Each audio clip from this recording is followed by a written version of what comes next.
عبر الملك محمد السادس عن إدانته الشديدة للهجوم الإرهابي الشنيع الذي استهدف مسجدين بمدينة كريستوشر في نيوزيلندا، مخلفا العديد من الضحايا الأبرياء.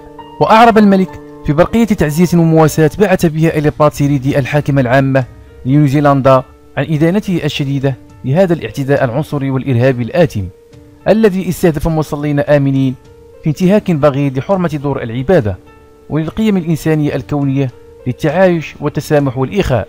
وقال الملك إنه تلقى بعميق التأثر وشديد الاستنكار نبأ الهجوم الإرهابي الشنيع الذي استهدف المسجدين. وتقدم الملك بهذه المناسبة إلى الحاكمة العامة لنيوزيلندا ومن خلالها إلى الأسر المكلومة بأحر التعازي وصديق المواساة، داعيا الله تعالى أن يتغمد الضحايا بواسع رحمته ويسكنهم فسيح جناته ويلهم دويهم جميل الصبر وحسن العزاء، وأن يمن على المصابين بالشفاء العاجل.